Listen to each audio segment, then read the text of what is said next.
You know, one thing I really love about God, He uses the most unlikely of characters, which gives me hope because I am that. He seems to be a really big fan of the underdog, right? He takes what's broken and He makes it beautiful. It kind of is a way of showing His glory. And far too often in my own life, I have seen myself as unworthy and incapable of use from a life that I've lived, but it was all from a place of misplaced identity. I couldn't see my own purpose. I couldn't see my own identity in or through Christ for lack of relationship, like real, true relationship. And so, one of my favorite characters of the Bible epitomizes the same attribute that I've suffered with myself, the running from who I really am, who He calls me to be. And in turning to Him, the same deal sort of plays out. God reveals Himself to me, to this character in the Bible, and in so doing begins to reveal purpose. But first, you have to turn into that purpose. You have to face this thing that you fear, this part of yourself that you don't necessarily believe. So when it comes to walking in the calling that God has for us, really stepping into that purpose, there is the requirement of this transformative moment, of this turning into this thing that we're afraid of. But that also requires this journey to identity. And we see this in the story of Moses. His entire story begins with a misplaced identity, being found by Pharaoh's daughter and placed into a world that he never belonged in, finding sonship and a false authority that was never really his. And when Moses is finally confronted directly with the burdens of his own people, he reacts from a place of misplaced identity. His people believed that vengeance was the Lord's, but he takes vengeance into his own hands. And when Pharaoh finds out, he means to kill him. So Moses flees for his own life. And he doesn't just flee Pharaoh, but also, in a sense, he flees from his own identity as well.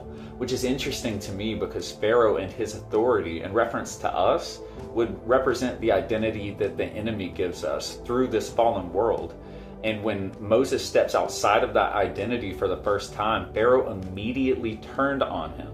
He becomes this enemy, right? And in the same way, when we step outside of the world's identity for us for the first time and into the truth and the identity of God's calling and purpose, of who He says we are as His created image, the enemy turns his attentions and intentions of attack on us. Now, having fled from this perceived attack, Moses spends some time seemingly lost to himself altogether. No true identity of who he was born to be or of the false identity that he was running from as well. And he spends this time in a land called Midian. And after some time, he has just about the biggest God encounter someone can, in the form of a burning bush and the audible voice of God telling him who he is and the way that he should go, and yet still is so lost to himself and who he truly is that he presses back against the God who created him and the calling that he's now confronted with. Which leads us to our verse of the day, which is Exodus 4:1-5. And it says, "Then Moses answered and said, but suppose they will not believe me or listen to my voice. Suppose they say, the Lord has not appeared to you." So he's doubting himself in this moment. So in verse 2 it says, "So the Lord said to him, what is that in your hand?" And Moses said, "It's a rod." And in verse 3 it says, "And he said, cast it on the ground." So he cast it on the ground, and it became a serpent, and Moses fled from it. Then the Lord said to Moses, "Reach out your hand and take it by the tail." And then he reached out his hand and caught it, and it became a rod in his hand. Verse 5, God goes on to say that they may believe that the Lord God of their fathers, the God of Abraham, the God of Isaac, and the God of Jacob, has appeared to you. Now there's something that you should understand about what's going on here. The rod and the staff are representative of something likened to authority and stability. The word staff, in the sense of like a business or an organization, relates to the idea of authority in that a staff exacts the will of that authority.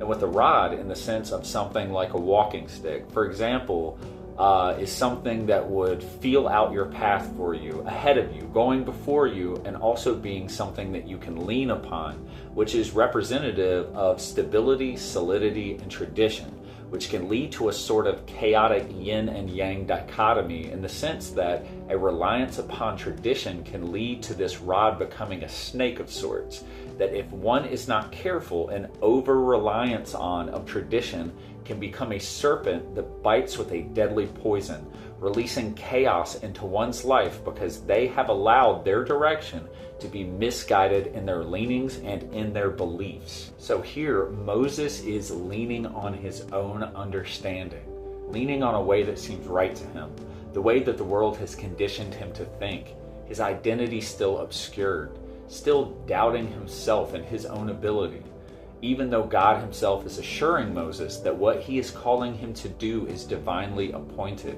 that it is God himself that will be with him and go before him.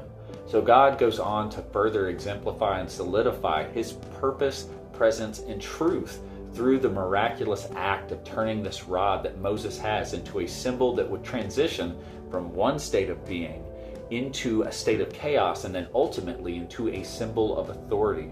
And it is this scene that is symbolic of Moses' whole story, transitioning from a false identity and authority, thrown into chaos, and then taking hold of his true identity to walk in that authority. So, when Moses casts this rod on the ground, this is the first gesture and act of obedience, which is what God requires of all of us. That we first take that small step of faith, and just like when we step out in faith, that old serpent, the devil, is sure to appear. And for Moses, this was also true in that his staff turns into a serpent, an actual serpent. And Moses' automatic reaction is to turn and run out of fear, kind of like he did when that old serpent, the devil, appeared in the form of the authority reaching out as far as Pharaoh was concerned. But God asks Moses to do something interesting.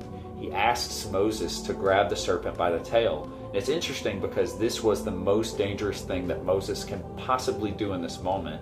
Instead of grabbing it by the head, as we all know we should, when it comes to a serpent, he is called to take hold of this near and present danger in a way that it potentially forces the most dangerous confrontation. And there are several reasons for this. Overall, this is symbolic of a confirmation of calling. But firstly, we see a call to obedience, total trust and surrender to the will of God before stepping into a higher calling. Secondly, this proves a clear authority in Moses for his people. The rod of Pharaoh, or his authority, that was cast over the people of Israel had become a serpent holding them in bondage. And what they required was one who could take this serpent by its tail and transform this people in accordance with the authority of God from a people of bondage to a people who would find themselves eventually set free. So we can see here that when Moses doubts himself, even after God has clearly been working behind the scenes, and now directly in the forefront of his life, that God was faithful to make a way, even when he believed and attempted to argue that there was none. And God is faithful also to answer us as well, showing up in miraculous ways even when we doubt. All we have to do is call out to our Father and he will answer us. The only requirement to step into that authority is to surrender to his will and not our own, leaning not on our own understanding but leaning on his, being obedient to the Father even when it looks like there is no way. So I encourage you, surrender to him, surrender to his will. Find out who it is he says you are. Find out the purposes that he has for you.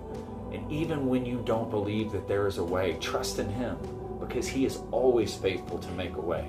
I hope this has been a blessing. I hope it's been an encouragement. You guys have a good night.